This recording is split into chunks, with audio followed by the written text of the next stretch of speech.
E aí, gente? Aula de artes, professora Kézia, nós vamos falar sobre arte pré-colombiana e arte pré-cabralina. Então, vamos pensar. Tudo isso aconteceu no final do século XV. O que estava acontecendo no final do século XV? Renascimento. Então, o Renascimento foi um momento propício para as coisas acontecerem. Por quê? Porque era um momento de grandes descobertas científicas, de desenvolvimento das artes, da literatura e tudo mais. Então, tiveram alguns países, né, que se destacaram com relação, por exemplo, aos estudos marítimos, né, as navegações e tudo mais.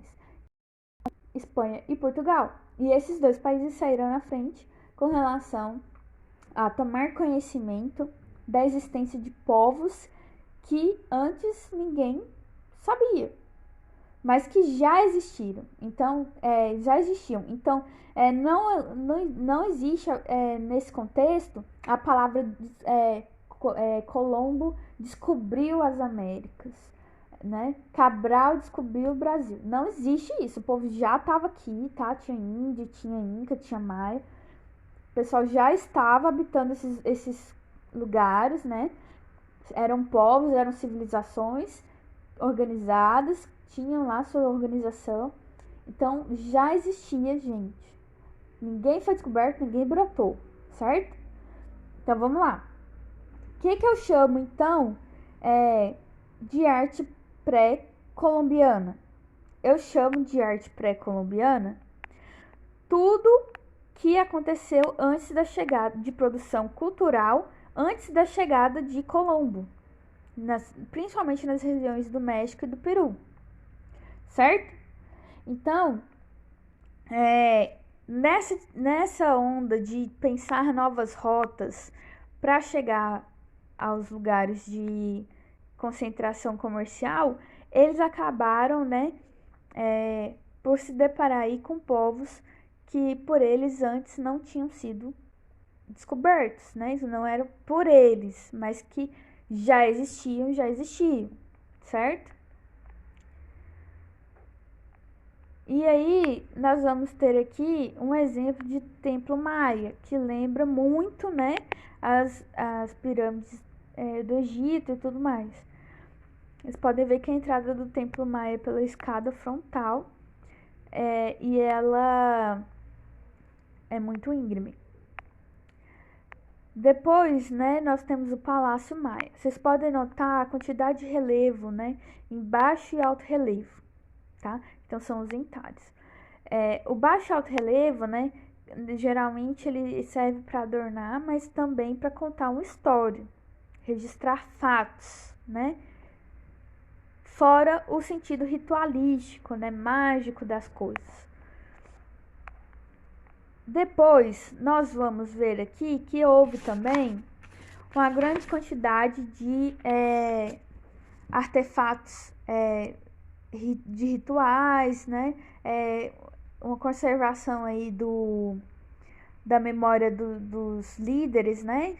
Como, por exemplo, a rainha Oxumal, que está hoje aqui no templo, não, no Museu Nacional de Antropologia na Cidade do México. Então, vocês vão ler aí o PDF e vão saber disso.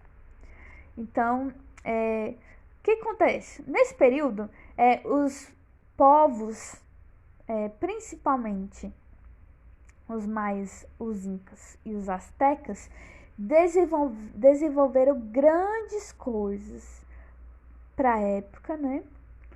E muitas dessas coisas serviram como base científica para o que a gente usa hoje, como por exemplo o relógio, a noção de contagem do tempo, conhecimento das estações, conhecimento de sistemas de irrigação, de esgoto. Outro sistema que a gente pode estar associando a essas culturas, né, pré-colombianas, são, por exemplo, o calendário, né? Então, nós temos aí diversas contribuições desses povos para a vida que hoje nós levamos, certo? Então, a arte dos antigos povos peruanos, né, se deu ali principalmente na região de Cusco, né? Então, se você pegar o mapinha e procurar onde fica Cusco, você vai ver que ela foi a antiga capital do Império, né?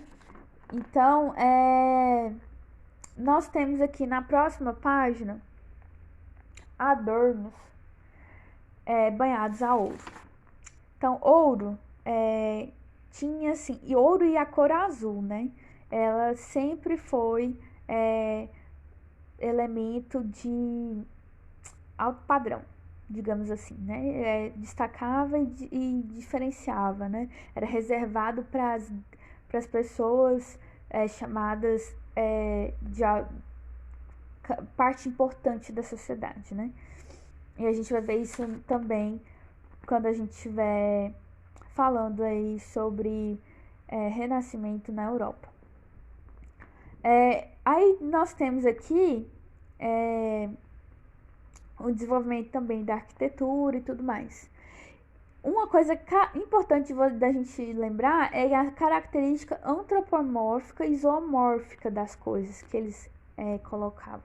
Então, eles acreditavam que as divindades eram parte bicho, parte gente, né? Então, tem tudo isso, aí eles iam atrelando uma coisa na outra e formando aí a divindade deles.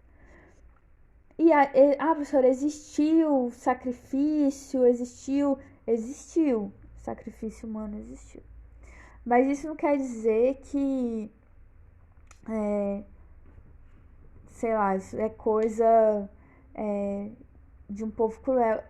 A mentalidade da época dizia isso, certo? Então a gente tem que olhar todo o contexto. Hoje nós temos compreensão de que isso é desumano, mas lá naquela época para eles não era, né? Tanto que essa noção de humanidade foi surgir muito depois. Então o que vem aqui a ser a arte indígena pré-cabralina? A arte indígena pré-cabralina, vou só colocar aqui para vocês se situarem, né? Esse daqui é uma rua de Cusco. Então, pesquisem aí para vocês verem. A arte pré-cabralina tem a ver com a arte e cultura que foi feita antes da chegada de Cabral. Então, o que nós tínhamos aqui no Brasil, por exemplo? Os índios, certo? Então, nós temos aí a arte chamada arte plumária, né? A arte marajoara. Nós vamos ter artefatos, né? De cestos, urnas funerárias, né? Objetos de rituais de fertilidade, de rituais para chamar, para pedir para os deuses fertilizarem a terra também, né? Então nós temos aí uma série de artefatos, né? De objetos que vão ajudar a construir, dar a cara aí do que seria essa cultura pré-cambralina, que seria pré-Cabral, né, antes da chegada de Cabral. Aí o que vocês têm que saber, né? Que no Brasil isso era muito fragmentado. Várias eram as culturas presentes, né? Nós temos aí a cultura marajoara, né? Que fez parte da quarta fase das 5 fases que dividiu a produção cultural dos povos da ilha de Marajó. Então nós temos lá no Pará, né, no estado do Pará, então nós temos outros povos que viveram nessa mesma época e que tinham uma cultura um pouquinho diferente, mas que se baseava mais ou menos nesse eixo aí. Então hoje, o que nós temos hoje de arte indígena mais contemporâneo, né? Nós temos a tecelagem, né? Nós temos o cocar, que já existia antes, mas ainda está presente, né? Nós temos elementos de cozinha, né? O artesanato, né? E aí, tudo isso vai ajudar a compor a arte feita por esses povos indígenas. Além disso, nós temos outro elemento muito importante chamado pintura corporal. A pintura corporal, ela simboliza, né, elemento de proteção, simboliza algo sagrado, né, faz parte dos elementos ritualísticos de alguma cerimônia, certo?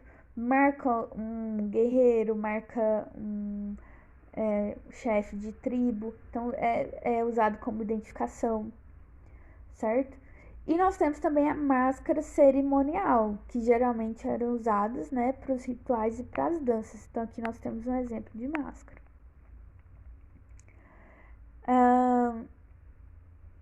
Então olha só, resumindo aí, nós temos a arte pré-colombiana, que foi antes de Colombo, e a arte pré-cabralina, que foi antes de Cabral. O que nós podemos concluir disso? Primeiro, existia povos e cultura, né, elementos culturais, antes dos europeus tomarem conhecimento dessas terras. Então, ninguém foi descoberto, certo? Segundo, todos esses povos desenvolveram por si só elementos científicos e culturais que caracterizam a sociedade organizada, certo? No PDF, né, no arquivo, vocês vão ter que responder aí na atividade, depois que ler o arquivo, que existem elementos que caracterizam a arte pré-cabralina e a arte pré-colombiana. O que você vai fazer? Você vai ler o arquivo e vai dizer qual é as duas importantes características gerais de cada uma das artes. Não tem mistério, tá aqui, certo? Eu já respondi a número 1 para vocês no meio dessa apresentação e a número 2 vocês precisam ler para poder responder. Então é isso, a gente fecha por aqui. Qualquer dúvida me perguntem. Leiam.